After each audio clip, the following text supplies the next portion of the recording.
So good day traders. I am your coach for today and for today's lesson, ituturo ko sa inyo is all about Fibonacci levels. Okay.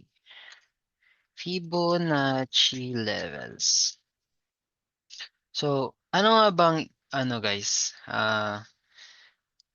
Alam ko napakasikat ng Fibonacci levels guys eh. So, bakit nga ba yung iba is gumagamit ng Fibonacci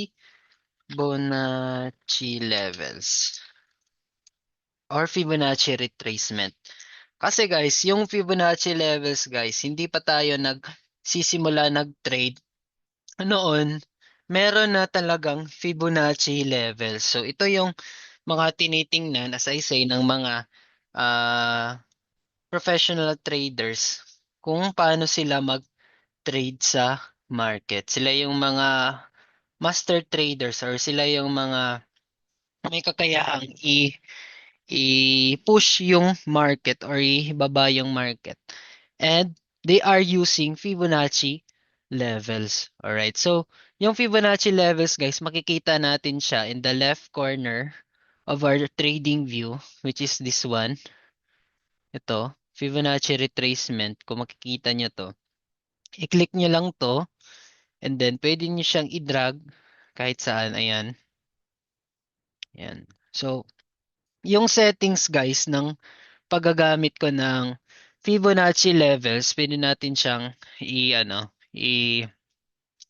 So, click nyo lang tong, ayan, click nyo yung Fibonacci level, and then, meron kayong makikitang settings, alright? Click nyo yung settings, at dadalhin kayo dito sa itong mga ganitong datas. Okay. So, number one, we should para sa akin yung settings ko is number one, we should check the number zero. Kung makikita nyo may zero na number dyan, i-click nyo yung zero guys. Ayan. Click the zero. And then, change your color to kahit ano. Pwede yung gray, pwedeng white. Ayan. Pwedeng black. Ay, hindi pala black kasi hindi nakikita. Ayan lang, gray, ganun. Kahit anong colors gusto nyo guys. Pwedeng white.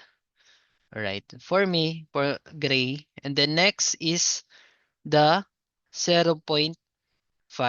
Okay. This is the most important levels of our trading because ito yung tinatawag nila na equilibrium, the 50% or the golden zone. The 50, 0.5. Check nyo yung 0.5. Lagyan nyo ng kahit anong kulay. Sa akin, yellow. Next is the 618. Okay. Silang dalawa yung pinaka-importante na level sa market. Alright? Ginagamit talaga ito ng ng mga Fibonacci level traders. Okay? So, na lang, same color ko na lang yung yung 618 tsaka yung 0.5 to gold or to yellow. Next is the 7.86. So, importance ng 7.86 guys para sa akin kung yung level na to is lalagpas na dito, the structure is no longer valid, okay? So, nilalagyan ko yan ng red kasi for me, kapag ka lumagpas na ng 7.86, hindi na siya nagiging valid na structure. So, next is the 1, okay? From 0 to 1, we have the levels of 0.5, 618, and 7.86. So, same color ko na lang yung 0 tsaka yung 1. And then, ang magiging resulta is ito yan na yung magaganap sa market. Alright? So, bakit nga ba merong Fibonacci levels? As I say guys, sa mga previous lessons natin, kailangan natin siya para i-measure natin yung structure ng isang market, ng isa valid market structure. Let's say for example, we have an uptrend, 0 to 1, okay? And then 1 to number 2, and then 2 to 3, and then 3 to 4, and then so on and so forth. So kung makikita nyo guys, ano nga ba yung valid structure dito na number? We have a valid structure of number 2. Okay? Bakit? Kasi yung number 2 guys, na-break niya yung structure ng number 1 which is right here. Okay? Na-break niya. Lagyan natin ng break. Okay? Break of structure. Yan. Meron siyang break of structure which is number 2 becomes a valid market structure. Okay? Valid market structure. Yung number 2 natin guys is nagiging valid market structure from point number 2 to point number 3. Okay? Encircle ko lang yan. Point number 2 to number 3.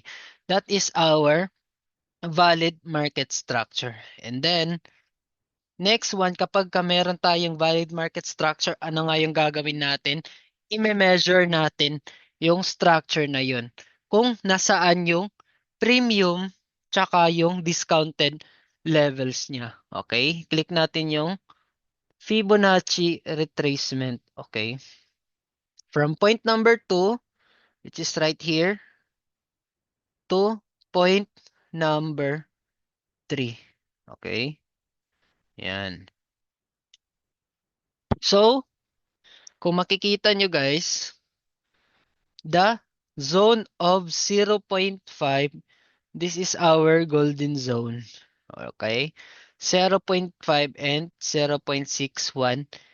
That is our golden zone. Kapag kayong market guys is tumama dyan sa golden zone natin yan, we can now look for a trading opportunities.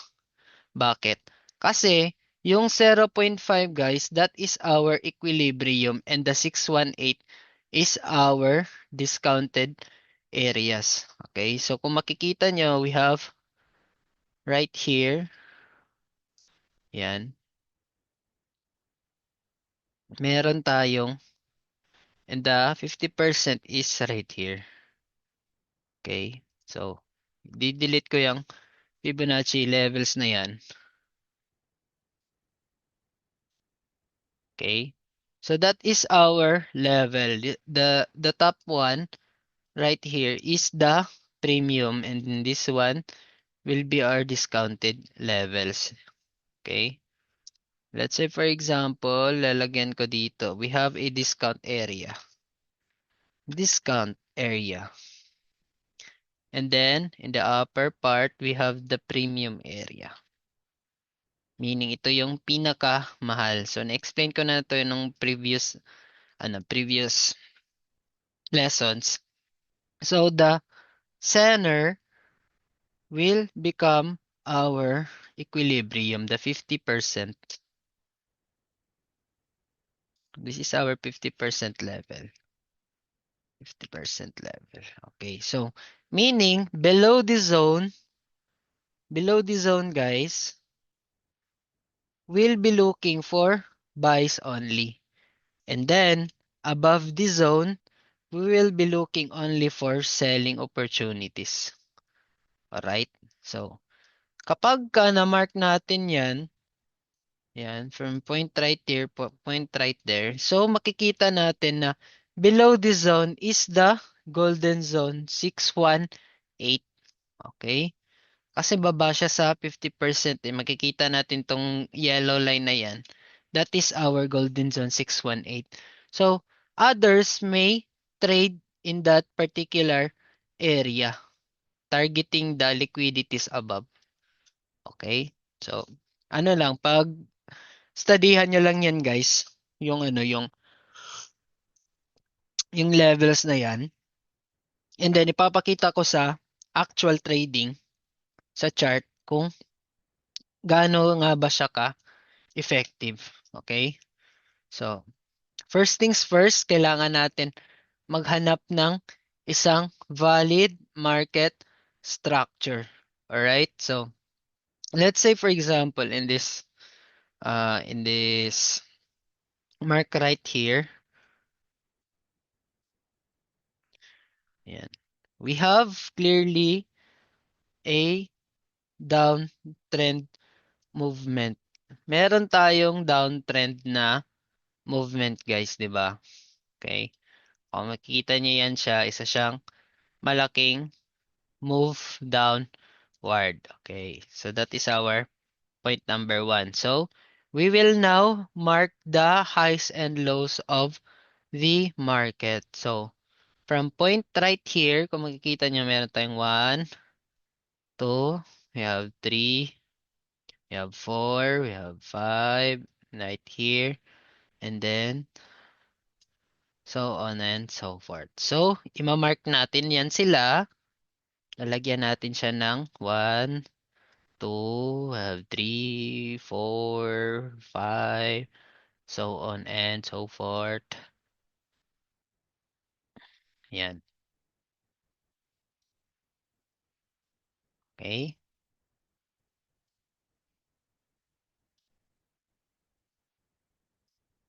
So, yan yung magiging itsura ng ating market. Okay, guys?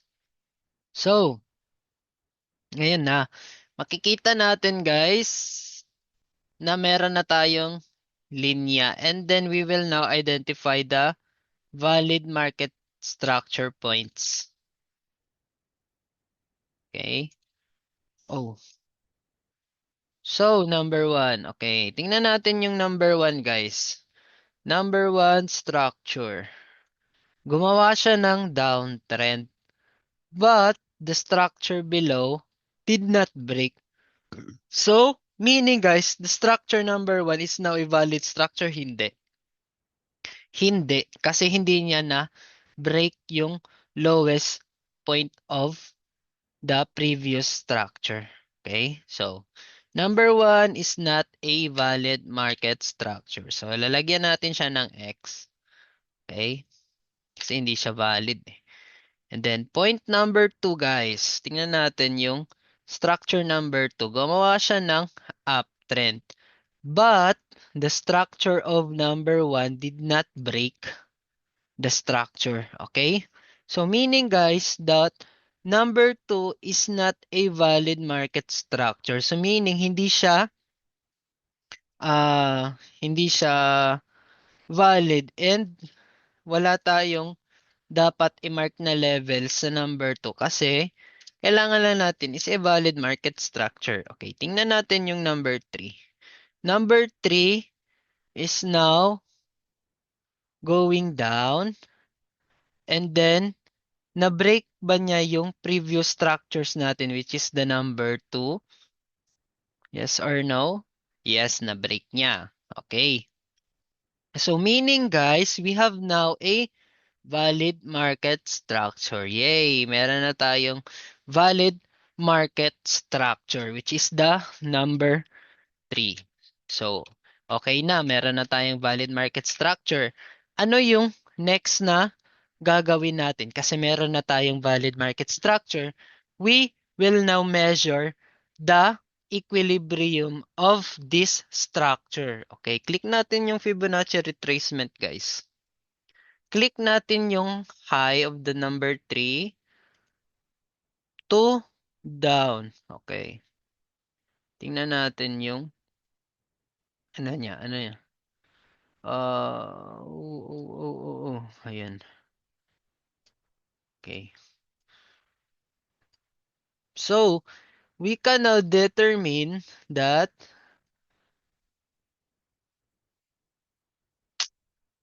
mm,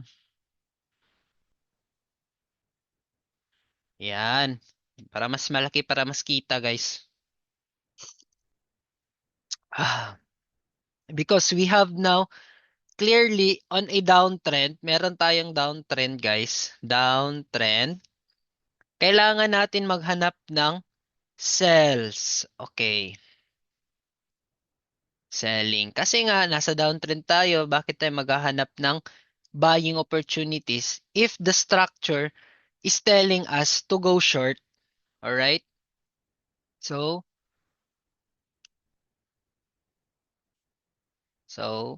meaning that we will locate the discounted areas and the premium areas of the market so that we will know whether the price of the market is nandun pa ba siya sa premium o nandun pa ba siya sa discounted area. So, kung makikita nyo guys, within this level, yan, dito na level guys, ito yung 50% natin. So, below this 50% level, this is the discounted area. Okay? Ito yung mga pwedeng opportunities na magbabay tayo within this area. But the structure is telling us to go short. Kailangan natin mag-sell daw sa market kasi nga the market is going down. Okay? Bumabagsak yung presyo ng gold. Umaangat yung dollar. Okay? So meaning we will look for the premium areas which is this area right here. Kung meron bang opportunities na makikita tayo na magandang i-trade. Okay? So, as I say, meron tayong tinatawag na golden area. Okay? Golden spot or the golden ticket yung sinasabi ng iba, which is the 0.5 to 0.6 levels. Within this level, 0.5 and 618 levels around this area. Okay? So, meaning, imamark natin to, maghahanap tayo ng magandang selling opportunities within that area. So, mark natin to. So, inside this box is the levels of the golden ticket or yung tinatawag nila na 618 and 0.50 na levels. Okay? So, kung makikita nyo, yung market guys, hindi siya umaangat within this area. Bakit nga ba? Kasi nga, sabi ko, yung institutional traders, dyan sila mahilig maghanap ng entries. Okay? So, kung makikita nyo guys, meron tayong, ayan, inside that box, kunin ko muna to. Ayan. Diyan lang natin pagtuunan pansin yung ating eyes, yung mga mata natin. Okay? So, kung makikita nyo guys, meron tayong multiple rejection. Ano nga ba yung ibig sabihin na merong mga wicks? Yung mga wicks na ganito, pa-down, yun yung multiple candles or multiple rejections na candlestick pattern na yung sinasabi ko sa inyo dun sa yan. Kung makikita nyo yan, napakaraming rejections na nandyan. Okay? So meaning, the market talaga is trying to go short. And then, ima-mark natin yung key levels. Okay, kung makikita nyo, meron tayong 1, we have 2, we have 3, we have 4, we have 5. Yan yung magandang lagyan ng key levels, guys. Alright, around that area. Okay, lalagyan ko yan ng resistance within that area. Okay, so, in that resistance alone, sa area na nilagyan natin ng box, may pasok ba na candlestick pattern dyan, guys? Alright, kung makikita nyo meron. Yung multiple rejection plus the engulfing candle, which is this one. Yan. Isa yan sa engulfing candle, multiple rejections, and doji plus momentum candle. Okay. Gaano karaming multiple confirmations yung naganap dyan? We have engulfing. We have multiple rejections. Rejections. We have doji. And momentum candle. Alright. So, meaning guys, from this data only, we can now assume that this trade will play into 70% win rate. Okay? So, hindi ko sinasabi na 100% win rate kasi nga, hindi natin alam kung anong gustong gawin ni market. Okay. So, let's say for example, nagpakita lang yung ah itong candle na to. Nakita lang natin tong candle na to, guys. Uy, may engulfing bearish na candle. Gusto kong mag-short dito. Okay, nag-short tayo dyan. Okay, we have one. Meron tayong entry number one. Okay, very good. Nakapag-entry tayo, guys. Next one is nakakita tayo ng multiple rejection. So meaning that this trade will validate. Sabi mo, uy, may ano talaga, may chance talaga na mag-play yung trade sa favor ko. So, nag-entry kayo ulit dito sa multiple rejection na candle. Okay? Yan. So, meron na kayong dalawang trade. And then next is the doji candle. Alright? Nakikita nyo ba guys na meron tayong doji dito? Ano yung sabi ko kapag may nakita tayong doji candle? Let's wait always for the second candle kung ano yung mapo-form niya. So, we are forming a bearish candle na napaka-healthy na bearish candle. So, meaning, we can now go short in this trade alone. Pwede tayong mag-trade dyan, guys. Targeting the sell side liquidity. And then, may nakita tayong isang momentum candle, guys, na napakalaki. Ayan. We can trade in that position. After na form niya, pwede tayo mag-trade. Stop loss natin dyan. And then, until the baba. Okay? So, let's say for example, meron tayong apat na trade na na-form. Ayan. So, gaano ka laki yung opportunity or gaano ka laki ang inyong mapipera dito sa trade only? Is one trade setup only. So, isa, dalawa, tatlo, apat. So, napakalaki ng chances na magpapaldo kayo dito sa setup natin. Bakit nga ba natin nahuli itong magandang setup na to, guys? Kasi nga, guys, na-identify natin ng mabuti yung number one, the valid market structure. Market structure. Okay? Dahil dito, guys, alam natin na yung valid market structure, alam natin kung saan tayo maglalagay ng number 2 tinatawag na equilibrium. Equilibrium. Alright? Tinatawag na equilibrium. Ano yun? The Fibonacci levels. Okay? The equilibrium. The Fibonacci levels. Lagay natin yung Fibonacci levels. Fib levels. Okay.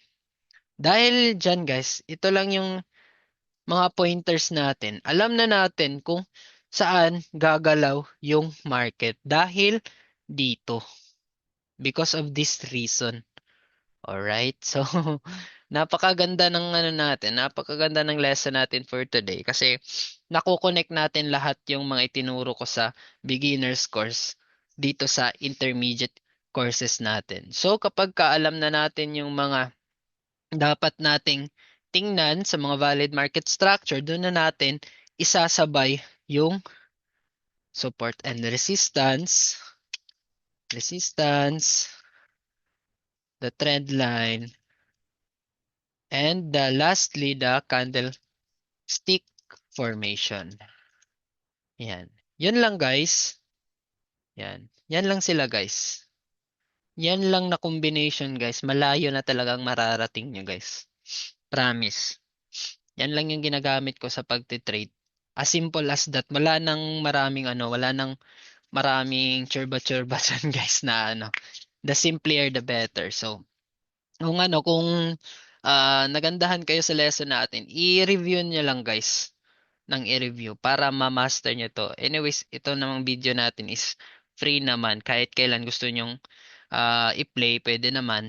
Kahit saan kayo, maski nasa trabaho kayo or yasumi kayo. Kaya nga ito yung importance ng video natin. So sa next topic natin, or next video is all about the